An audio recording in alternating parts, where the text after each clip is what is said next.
ओम नमो भगवते वासुदेवाय नमः. श्री स्वामी समर्थ. जय जय स्वामी समर्थ.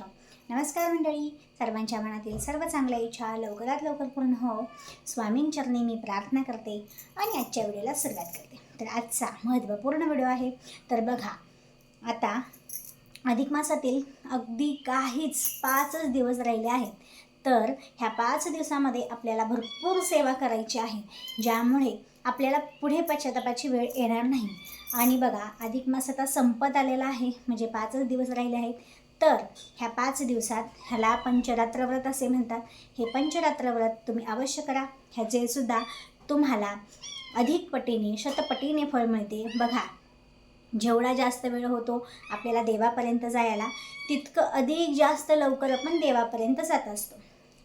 तर फक्त मनापासून सेवा करा, संकल्पयुक्त सेवा करा. संकल्प पूर्ण झाल्यावर यथासांग उद्यापन करा.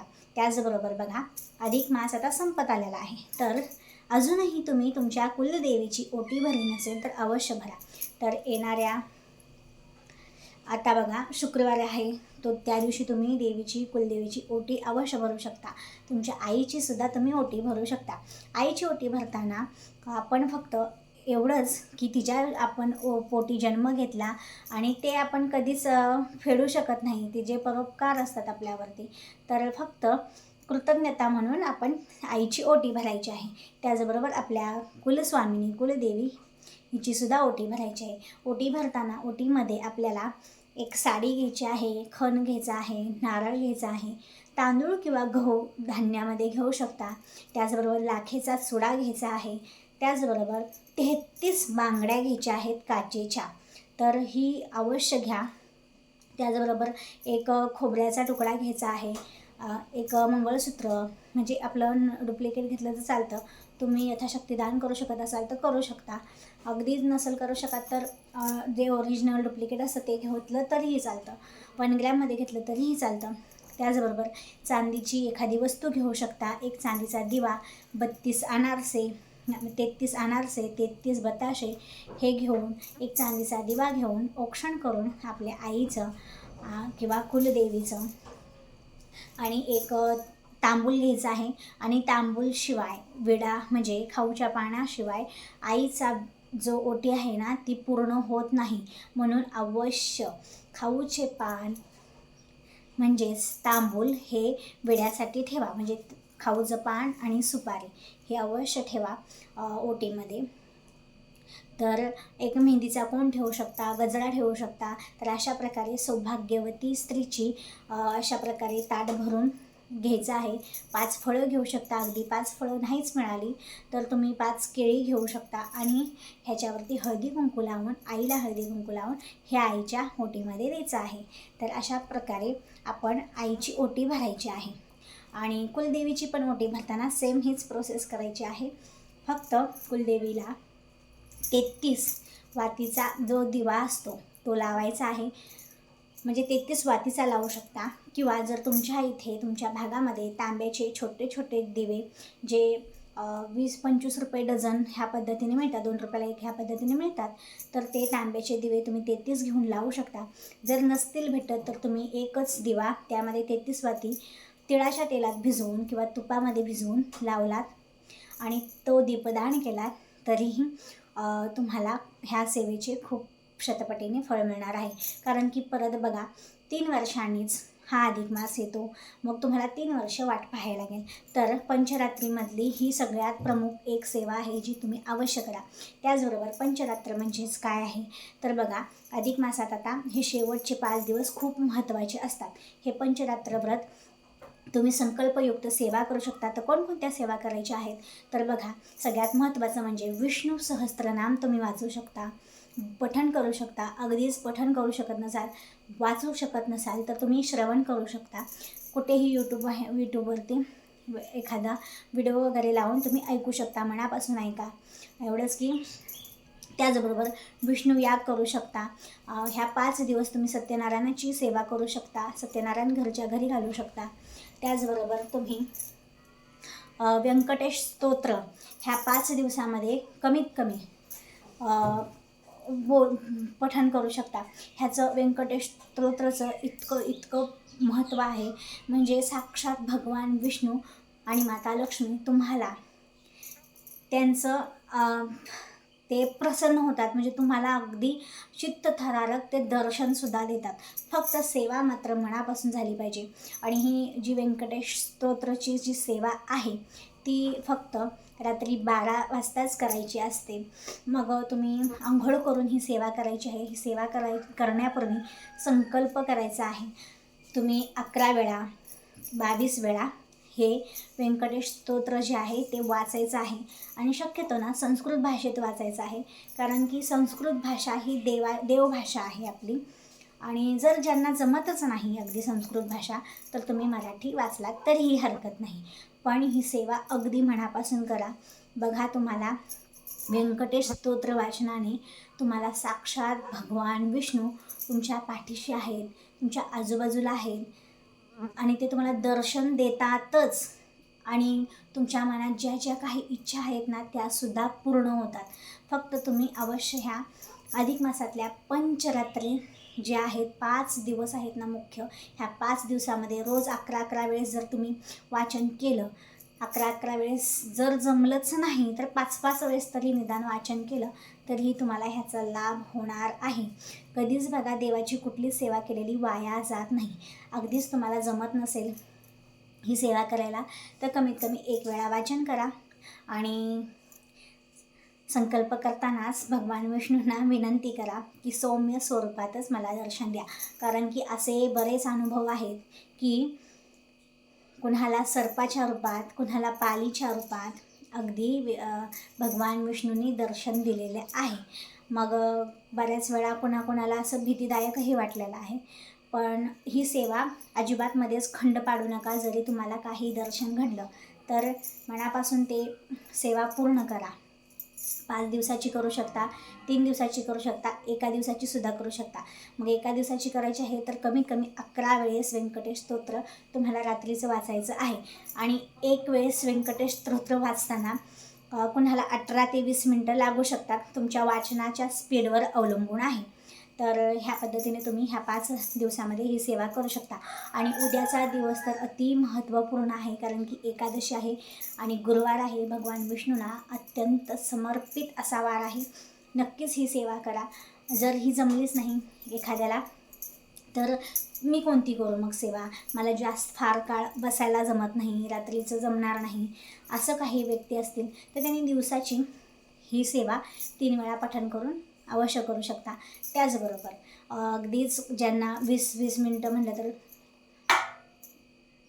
2 तास कंप्लीट होतात.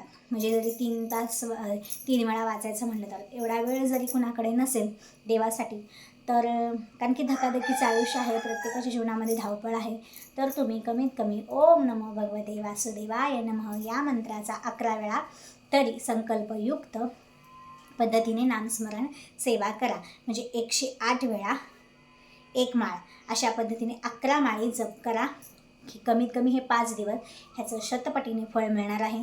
आणि तुमच्या आजूबाजूला भगवान विष्णू आणि माता लक्ष्मीचं मंदिर असेल, विठ्ठल रुक्मिणीचं मंदिर असेल, जर जवळ नसेल महादेवाचं असेल, पार्वतीचं असेल, तर तिथे जाऊन 33 वातीचा दिवा अवश्य प्रज्वलित करा. ह्यामुळे तुमच्या घरामध्ये सुख, शांती, समृद्धी आणि आनंद नांदणार आहे. तर बघा, आता आज आहे म्हणजे उद्या आहे जी 11 तारीख आहे, एकादशी आहे. त्या दुसऱ्या दिवशी द्वादशी आहे. द्वादशीला सुद्धा खूप खूप महत्त्व असतं. त्यानंतर शिवरात्री आहे. मग अमावस्या सुरू होते आणि त्यानंतर जी आहे ती सोमवती अमावस्या आहे. आणि शेवटचा तो दिवस आहे आपल्या अधिक मासाचा. तर ह्या 5 दिवसामध्ये अत्याधिक होता होईल तेवढ्या तुम्ही सेवा करा. अजूनही तुमची राहिली असेल आईची ओटी किंवा कुलदेवीची ओटी तर तीसुद्धा अवश्य भरून घ्या. कारण की पुन्हा ह्या 3 वर्ष ह्या गोष्टींची तुम्हाला वाट पाहावी लागणार आहे. आणि आपल्याला आपलं आयुष्य जे आहे ना क्षणभंगूर आहे. माहिती नाही आपण आहे की नाही पुढे, प्रत्येकाचंच आहे, पुढचं भविष्य माहिती नाही. मग आता आहे तोवरच आपण होता होईल तेवढं दानधर्म सेवाधर्म केला पाहिजे, नाहीतर मग पुढे जाऊन आपल्याला पश्चाताप व्हायला नको. बघा, मी अधिक मास महात्म्य कथासारमध्ये एक कथा सांगितली होती की एक खूप गर्भश्रीमंत व्यापारी होता, पण तो नुसता धन कमवत होता, फक्त धन कमवत होता. त्याने साधा संतसंग केला नाही, कधी अन्नदान केलं नाही, कधी देवपूजा केली नाही, पाठकर्म केलं नाही, श्रवण केलं नाही, कथाकीर्तन केलं नाही. आणि बघा, प्रत्येकाच्याच आयुष्यामध्ये संपत्ती, ऐश्वर्य, सुख, दासदासी, नोकर चाकर, आपली आप्त, स्वकीय, मुलगा, आई, पत्नी, हे कोणी सोबत येत नाही. येतं ते फक्त आपण केलेले दानधर्म, आपण केलेली सेवा, आपण केलेले पूजापाठ, आपण केलेलं व्रतवैकल्य हेच आपल्यासोबत येतं. म्हणून होता होईल तेवढं आपल्याकडे आहे ना, त्यातलं थोडंफार दानधर्म करण्यात नक्कीच घालवावा. तर नक्कीच ह्या 5 दिवसामध्ये तुमच्याकडून होता होईल तेवढ्या सेवा करा. आणि सगळ्यात महत्त्वाचं म्हणजे घरातील प्रत्येक महिलेला असं सांगून ठेवा, घरामध्ये आलेला एखादा मुका प्राणी असो, एखादा मनुष्य प्राणी असो, मोकळ्या हाताने जाऊन द्यायचं नाही. त्याला चहा पाणी विचारा, जेवणाची वेळ असेल तर जेवण विचारा, कारण की साक्षात भगवान पुरुषोत्तम म्हणजेच भगवान विष्णू ह्या पृथ्वी तलावरती माणसाची परीक्षा घेण्यासाठी अवतरित झालेले असतात. हा संपूर्ण महिना भगवान विष्णूंना समर्पित असतो. प्रत्येकाचा भाव हा ओळखण्याचा प्रयत्न असतोच. आणि बघा, आपल्या जगाचे पालन करते आहेत म्हणल्यावर प्रत्येक वेळी ते आपल्या पाठीशी तर असतात, पण आपल्याकडून चुका नाही झाल्या पाहिजेत. आपण ही सत्कर्म केले पाहिजे, आपण ही पूजाकर्म केलं पाहिजे, आपण ही दानधर्म केला पाहिजे. अगदी मोठमोठ्या वस्तू नाही दान केला ठीक आहे, अन्नदान, पाणीदान हे तरी करू शकता, तर अवश्य ते करा. तर त्याचबरोबर ह्या 5 दिवसामध्ये ह्या अवश्य सेवा करा. घरामध्ये आलेला एखादा व्यक्ती भुकेला जाऊ देऊ नका. एखादी सुवासिनी स्त्री आली तर त्या स्त्रीला हळदी कुंकू, चहा पाणी विचारल्याशिवाय अजिबात जाऊ देऊ नका.